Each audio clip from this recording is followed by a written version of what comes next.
बच्चों, कैसे हैं आप सब। तो आज की इस वीडियो में मैं आपसे बच्चों को क्लास 11th इंग्लिश इलेक्टिव के देखिए टोटल 40 एमसीक्यू बताऊंगा, जो सारे के सारे देखिए एग्जाम पॉइंट ऑफ व्यू से बहुत ज्यादा इंपॉर्टेंट है और कंप्लीट एक्सप्लेनेशन के साथ मैं आपको इस वीडियो में समझाऊंगा। तो आप सही बच्चे वीडियो क्लास तक बने रहिएगा। वीडियो पसंद आता है तो वीडियो को लाइक और अपने दोस्तों को शेयर जरूर कर दीजिएगा। चैनल पर अगर आप लोग नहीं हुआ है तो इसको सब्सक्राइब करिएगा और साथ में बेल आइकन पर क्लिक करिएगा ताकि इसी प्रकार हर वीडियो को नोटिफिकेशन आपको आने जगह मिलता रहे। इससे पहले भी देखिए बहुत सारे क्वेश्चन आर्ट साइंस कॉमर्स सब कुछ बना हुआ है, तो चैनल पर जाकर देखिए और अपने दोस्तों को शेयर जरूर कर दीजिएगा। एक आपको पैसेज दिया गया है और प्रश्न संख्या या फिर क्वेश्चन नंबर 1 से लेकर 6 तक कुछ यहाँ पर सवाल आपको पूछे गए हैं, जिनमें पहला ही सवाल देखिए आपको चेचक के टीटके की खोज के डॉक्टर के बारे में पढ़ना है, यानी एडवर्ड जेनर के बारे में पढ़ना है। तो एडवर्ड जेनर के बारे में देखिए कुछ बातें यहाँ बताई हुई है कि Edward Jenner was a doctor in small town in England. Edward Jenner क्या है, इंग्लैंड के छोटे से शहर के डॉक्टर थे। वन डे इन 1968 1768 की कहानी है। एक विलेज की लड़की, गांव की लड़की आती है उनके पास, जो कुछ डिजीज के बारे में उनसे कुछ कंसल्ट मतलब बातचीत करती है। She said that there was a smallpox about but she was not afraid of it even as she had cowpox. तो देखिए उसको वो जो एडवर्ड जेनर को वो बात बताती है लड़की, ठीक है, कि उसके गांव में कह सकते हैं कि वो स्मॉल पॉक्स के बारे में कुछ बातें बताती हैं, जिसमें उसको स्मॉल पॉक्स या फिर कह सकते हैं काउ पॉक्स ऑलरेडी हो चुका है ना। स्मॉल पॉक्स इज हम लोग जानते हैं कि जो कह सकते हैं स्मॉल पॉक्स हो गया वो क्या है, एक टेरिबल डिजीज है, भयानक disease. But cowpox is not serious. Cowpox को सीरियस नहीं लिया जाता है। Cowpox is a disease. Cowpox एक ऐसा डिजीज है जो कैटल संबंधी बीमारी है and those who have a lot to do with cattles may catch it. देखिए जो कह सकते हैं ये बीमारी होती है वो जीव जंतुओं में ज्यादा होती है। The words of the girls set Jenner thinking he found that the country people believe that cowpox act as a protection against this. देखिए ऐसा लोगों का, जब जेनर ने उसकी बात सुनी तो जेनर जो एडवर्ड जेनर थे वो सोचने लगते हैं कि जो हमारा देश है या फिर कैसे इंग्लैंड का जो कंट्री है वहाँ के जो लोग विश्वास करते हैं कि काउ पॉक्स जो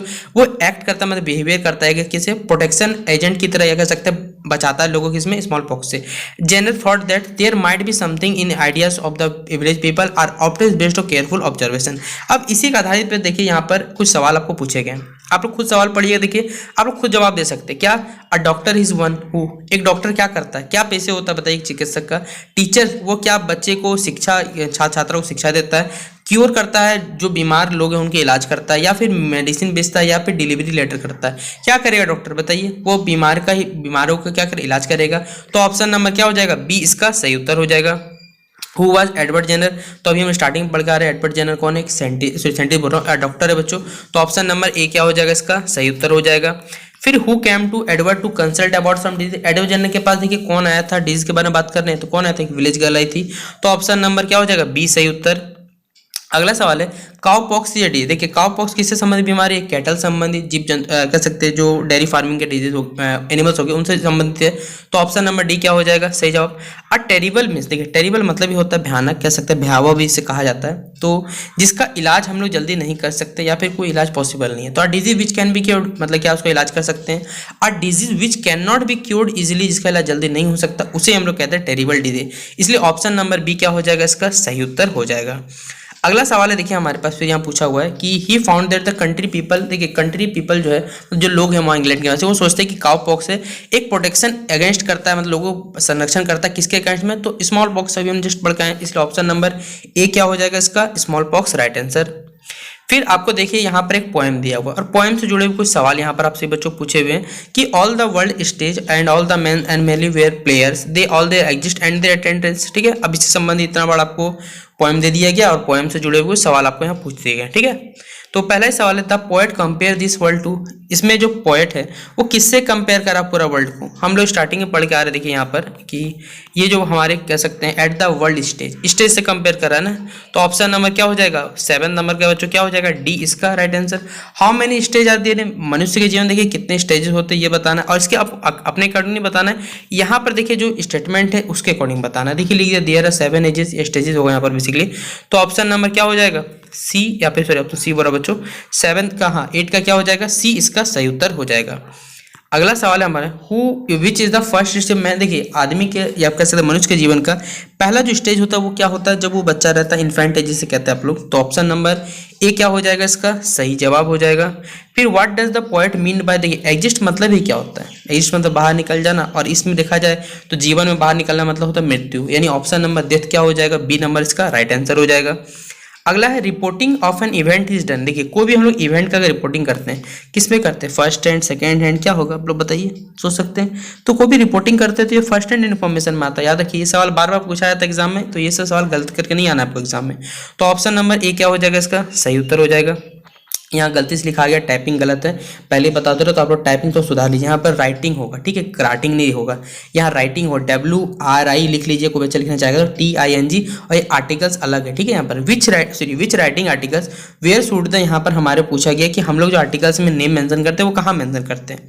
तो जब भी आर्टिकल्स लिखते हैं आर्टिकल ऊपर लास्ट में बाय या फिर लिख देते हैं तो एट द एंड होगा ना, इसलिए ऑप्शन नंबर क्या हो जाएगा, बी इसका सही उत्तर हो जाएगा। फिर थैंक्स गिविंग जो हम लोग लिखते हैं वो किस प्रकार का राइटिंग के अंतर्गत आता है, speech writing, article writing, report writing, या इनमें से कोई भी नहीं। तो किस में लिखते हैं, जब थैंक्स गिविंग लिखना रहता है तो ये लिखते हैं धन्यवाद वाला लिखते हैं, वो स्पीच राइटिंग के लास्ट में लिखते हैं साथ धन्यवाद आपका। तो ऑप्शन नंबर क्या हो जाएगा, ए इसका सही उत्तर हो जाएगा।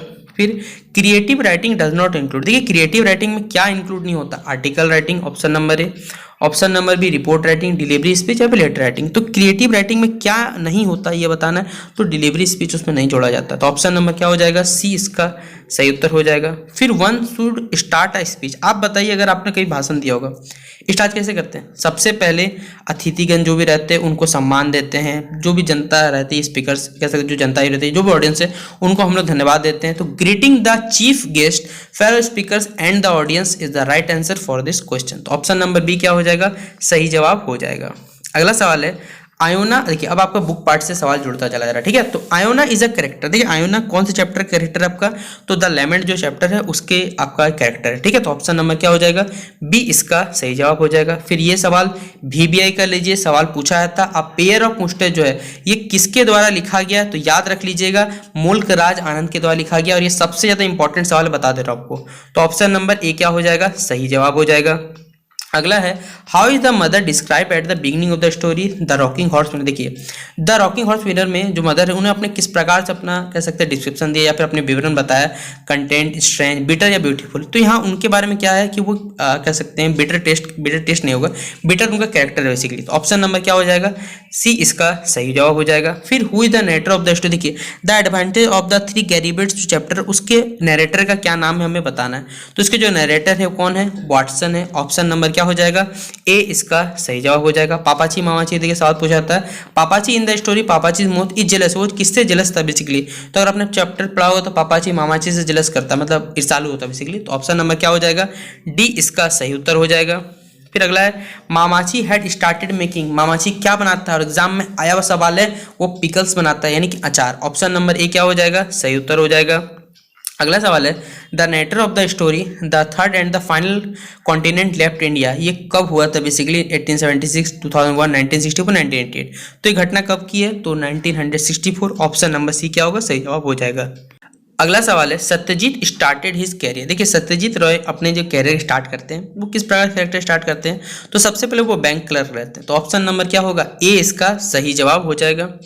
फिर अगला है हमारे पास विलियम सॉमरसेट मॉगम, द नरेटर जो है लंचन के जो नरेटर है वो एक रेस्टोरेंट में सीख करते कहाँ पर, डबलिन में, पेरिस, अमेरिका या इंडिया, कहाँ की कहानी है, ये है पेरिस। ऑप्शन नंबर क्या हो जाएगा, बी इसका सही जवाब हो जाएगा। फिर जो कह सकते हैं पिकॉक के जो टेल यानी पिकॉक जो पूंछ में जो पैटर्न बनते हैं वो किसकी तरह लगते हैं, तो एक आंखों की तरह लगता है। आपने देखा ही होगा पिकॉक का जो मोर पंख देखा होगा उसमें वो किस तरह प्रतीत करते लगते हैं हमें आंखें जैसे, इसलिए ऑप्शन नंबर सी क्या हो जाएगा, सही जवाब। फिर अगला है हमारे पास the poet let me not to the marriage of true mind, ये जो पोएम है ये किसके द्वारा लिखा गया, तो ये पोएम लिखा गया किनके द्वारा, विलियम शेक्सपियर के द्वारा। तो विलियम शेक्सपियर, यहाँ पर देखिए मुझे लगता है स्पेलिंग गलत है, PARE होना चाहिए लास्ट, ठीक है। तो आप लोग ये थोड़ा थोड़ा आप लोग सुधार सकते हैं अपने हिसाब से। फिर अगला हमारे पास है the author of the essay my watch went to the, my watch के देखिए जो बेसिकली चैप्टर जो ऑथर है, ठीक है, वो कहाँ जाते हैं, ठीक है, बता repair is cycle, bicycle, watch, gold jewellery खरीदने जाते हैं या फिर इमिटेशन ज्वेलरी खरीदने जाते हैं। तो क्या करने जाते हैं, तो वो जाते हैं अपने रिपेयर वॉच को रिपेयर करवाने, इसलिए ऑप्शन नंबर क्या होगा, बी इसका सही जवाब हो जाएगा। 3 पैशन बताने, देखिए माई 3 पैशन जो चैप्टर है उसमें राइटर का देखिए 3 पैशन है, क्या 3 पैशन है, तो लव है, नॉलेज है और प्रिटी है। तो ऑप्शन नंबर ये बी में इसका सही जवाब मिल जाएगा। ऑप्शन नंबर बी सही उत्तर टिक करिएगा। फिर अगला है पैटर्न्स ऑफ क्रिएटिविटी के देखिए ऑथर का नाम बताना है, तो इस चैप्टर के लेखक का नाम क्या है, एस चंद्रशेखर। तो ऑप्शन नंबर डी क्या हो जाएगा, इसका सही उत्तर हो जाएगा। मुंडा, जो हमारी मुंडा प्रजाति है, मुंडा जनजाति है, वो भारत में देखिए कौन राज्यों में बेसिकली रहती है, तो भली बात जानते हैं झारखंड में है, बंगाल में और असम के कुछ भागों में पाई जाती है। तो ऑप्शन नंबर ए क्या हो जाएगा, सही जवाब हो जाएगा। फिर according to the author John Ruskin reading the newspaper may be entitled. John Ruskin जो है, ठीक है, वो पेपर को पढ़ते रहते हैं आफ्टरनून तक, दिन भर ब्रेकफास्ट के समय या इवनिंग में, कब तक पढ़ते रहते हैं, तो पूरा जब तक नाश्ता चलता रहता है तब तक पढ़ते रहते हैं। ऑप्शन नंबर क्या होगा, ब्रेकफास्ट सही आंसर हो जाएगा। फिर what is the fundamental except of the novel. Fundamental except देखिए क्या है नोवेल का, किसके, E.M. फॉरेस्टर के द्वारा। इन्फॉर्मेशन देता है, स्टोरी टेलिंग है, टीचिंग है, या फिर हमारे पास ऑप्शन नंबर डी है प्रीचिंग करता हुआ। तो हमें क्या बताता है बेसिकली, वो बताता है हमें स्टोरी टेलिंग का बताता है। तो ऑप्शन नंबर क्या होगा, बी सही जवाब हो जाएगा। फिर who was the first dance teacher of Kumudini Lakhia. Kumudini लखिया का देखिए प्रथम जो डांस टीचर है वो कौन था, राम गोपाल, याद रखिएगा। तो ऑप्शन नंबर क्या हो जाएगा, बी इसका सही जवाब हो जाएगा। फिर who is standing on the balcony at the opening of the play arms and the man. देखिए बालकनी में कौन बैठा था चैप्टर में, आर्म्स एंड द मैन में, तो उस चैप्टर में देखिए कौन बैठा balcony, Raina. Option number C क्या हो जाएगा, सही जवाब हो जाएगा। फिर who is serious in the play arms and the जो मैन में सॉरी सर्जियस कौन था वो बताना है, सर्जियस बोल रहा हूँ, हाँ सर्जियस कौन था बच्चों, तो सर्जियस कौन था, रैना का क्या लगता था, वो फियांसी लगता था, यानी ऑप्शन नंबर बी क्या हो जाएगा, सही जवाब हो जाएगा। फिर अगला है टू विच कंट्री डज ब्लंटस्टील बिलोंग। देखिए ब्लंटस्टील जो है वो किस कंट्री से बिलोंग करता था, मतलब किस जगह से निवासी था, तो वो था सर्बिया का। ऑप्शन नंबर क्या हो जाएगा, बी इसका सही उत्तर हो जाएगा। फिर अगला सवाल है in act I what does Louka tells Raina and Catherine should be. Catherine को क्या करने बोला गया था, बेसिकली बताना है। तो क्या करने बोला गया, ताकि जल्द से जल्द विंडो बंद कर दो, यानी fasten the windows. Option number A क्या होगा, सही जवाब। Who realise Raina is hiding an enemy soldier. Raina जो एक छिप रहा था एक एनिमी सोल्जर की तरह, किसको रियलाइज होता है, तो ये रियलाइज होता है कैथरीन को। तो ऑप्शन नंबर ए सही उत्तर होगा। फिर अगला है रैना का निकनेम जो ब्लंटस्टील था, ठीक है, ये सीक्रेट सोल्जर था, स्वीट सोल्जर था, क्या था, तो आपने चैप्टर पढ़ा होगा तो इसका नाम था chocolate cream soldier. Option number D क्या होगा, सही जवाब। फिर where does the story the old man and the, देखिए जो ओल्ड चैप्टर हमारे पास the old man and the sea, ये कहाँ की घटना है, तो ये घटना याद रखिए क्यूबा की है। बहुत अच्छा देश, अपना नाम सुना ही होगा। ऑप्शन नंबर ए क्या हो जाएगा, सही जवाब हो जाएगा। और इसी तरह देखिए हमारे 40 क्वेश्चन का जो MCQ सीरीज है जो खत्म होता है, और आशा करूँगा आपको ये वीडियो पसंद आया होगा। वीडियो को दिल से पसंद आया तो लाइक और शेयर करें, कोई कमी नहीं होनी चाहिए। इससे पहले भी देखिए आर्ट साइंस कॉमर्स के सारे इंपॉर्टेंट क्वेश्चन और मॉडल सेट अपलोडेड चैनल पर जाके देखिए और एग्जाम की तैयारी करिए। मिलते हैं नेक्स्ट वीडियो पे, तब तक के लिए जय हिंद जय भारत।